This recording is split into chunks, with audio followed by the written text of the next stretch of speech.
L'objectif de ce film, c'est d'illustrer comment est-ce qu'on peut, observer les données qui sont collectées, heu, par le navigateur, pour être envoyées ensuite vers les différents outils, les différentes régies utilisées. On va combiner ici 2 méthodes, l'utilisation d'une extension de navigateur et puis l'observation de la console de notre navigateur. Alors, première méthode, utilisation d'extension de navigateur. Donc, je vais aller ici chercher l'extension Tag Assistant qui me permet d'observer tous les produits Google installés sur un site. Alors, c'est important, tous les produits Google, parce qu'on va avoir à choisir ensuite celui qui nous intéresse, celui qu'on souhaite observer dans l'hypothèse où plusieurs produits sont installés. Alors, je vais ajouter cette extension, elle est là, parfait, et je vais l'activer. Et pour ça, je vais avoir besoin de cliquer sur résoudre les problèmes de tag. On me demande quel est le domaine que je souhaite activer, observer, et c'est ce domaine-là que je vais activer. À partir de là, je vais avoir deux fenêtres qui vont s'ouvrir, une qui me présente le site et l'autre qui me présente les différents produits Google qui ont été détectés sur ce site et les tags qui ont été déclenchés.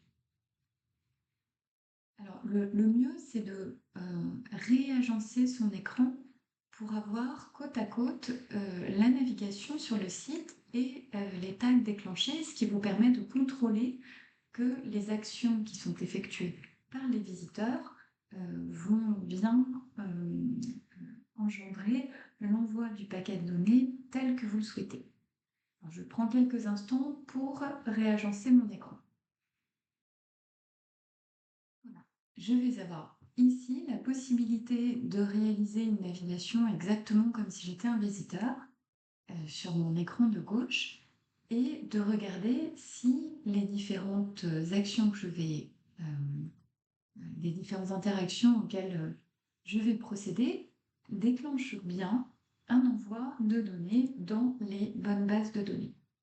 Alors évidemment, cet envoi, on se souvient que ce qui nous intéresse en premier lieu, ce sont les interactions définies dans le plan de tagage, puisque toutes les interactions n'ont pas la même importance. Savoir ce qu'on a scrollé, par exemple, ça peut m'intéresser, mais ce n'est pas aussi important que savoir qu'on a cliqué sur un événement clé. C'est pour ça que je conseille d'ouvrir le plan de tagage, sélectionner l'événement que vous souhaitez observer, regardez ce qui doit remonter et comme données, et une fois que vous en avez pris connaissance, vous assurez que c'est bien le cas via la méthode qu'on est en train d'employer ici. Donc je vais ouvrir le plan de tagage pour sélectionner l'événement que je souhaite vérifier. Là, l'événement qui m'intéresse, c'est le clic sur chaque formation proposée. Et ce que je remarque, c'est que je vais, à chaque fois que quelqu'un aura cliqué sur une carte, il y aura un événement qui sera poussé dans le data layer et cet événement va contenir un nom d'événement qui est ici Custom Event et trois paramètres qui vont qualifier cet événement. Un paramètre Event Category qui contient consultation, Event Action qui est formation, et Event Label qui contient dynamiquement le nom de la formation qui aura été cliquée, le nom de la carte cliquée ici. Parfait, donc une fois que je sais exactement ce que je veux vérifier, je vais me rendre sur la page sur laquelle cet événement intervient et je vais aller observer ici. Alors, j'ai installé Google Tag Assistant. Je vais pouvoir voir ce qui est envoyé dans les différents produits Google. En l'occurrence, ici, j'ai le gestionnaire de balises de Google qui s'appelle Google Tag Manager et qui va me donner une idée des tags qui sont déclenchés à chaque fois que j'ai paramétré une interaction ou lorsqu'une une mise à jour intervient automatiquement, par exemple le consentement du visiteur qui est automatiquement rechargé à chaque chargement de page.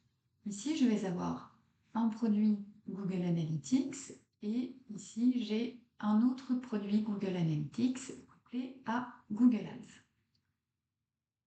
Parfait. Alors, je vais ici faire un peu de ménage, je vais faire place nette de façon à pouvoir voir si tout se déclenche comme prévu. Alors, je clique donc sur cette formation et je vois qu'il y a effectivement des actions qui sont déclenchées. Donc, premièrement, un clic est enregistré, parfait. Ce clic va enregistrer, enfin provoquer dans le data layer l'envoi d'un événement user action avec les 3 paramètres, catégorie, action et formation. J'ai effectivement cliqué sur data management et data mining, donc ça fait exactement ce que ça doit faire. Ça envoie bien dans le data layer les différents éléments auxquels je m'attendais. À partir de là, chaque tag ici va récupérer les éléments du data layer pour nourrir la base de données à laquelle il est rattaché. Donc là, j'ai un tag Google Analytics qui va se nourrir des informations du data layer pour les envoyer à une propriété Google Analytics rattachée à cet identifiant. Et je vais avoir ici une autre propriété Google Analytics qui est rattachée à cet identifiant qui vient piocher dans les mêmes éléments du data layer. Et enfin, même chose ici pour la propriété, le compte Google Ads.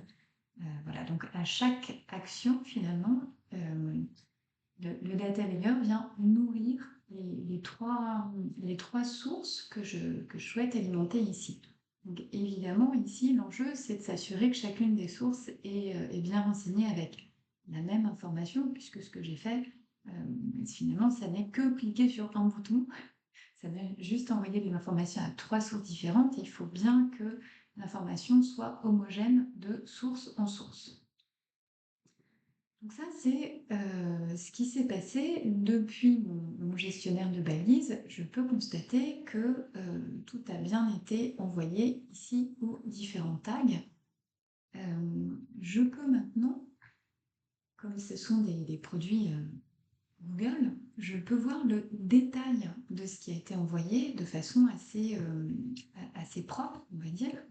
Là, par exemple, tu vois que j'ai le nom, c'est bien Custom Event, le paramètre, c'est consultation, formation, et j'ai bien le nom de ma formation, c'est présenté d'une façon assez agréable. Donc voilà ce qui est envoyé sur une propriété Google Analytics, et voilà ce qui est envoyé sur une autre. Voilà, donc ce sont ici voilà, un moyen assez pratique de vérifier que le paquet de données qui est envoyé correspond bien à ce qui est attendu et défini dans le plan de tagage.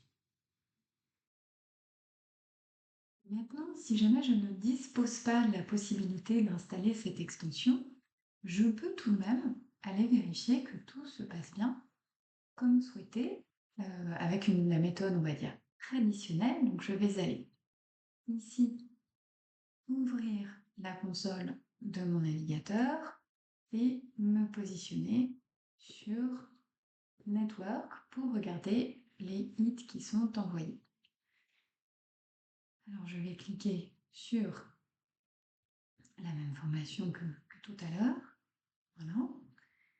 Et alors là, il y aura tous les hits qui sont envoyés. Moi, ce qui va m'intéresser, je sais que certaines... là, je sais que ça comporte le nom consultation. Donc, je vais, entre guillemets, tricher un petit peu. J'aurais dû préserver mes logs. Voilà. Alors, hop. Voilà, comme la page s'est mise à jour, il faut que je préserve mes logs. OK. Si je clique sur consultation, comme je sais que c'est quelque chose qui va comprendre le nom consultation, je vais voir que ici, je peux retrouver donc mon événement, catégorie, action et libellé exactement de la même façon.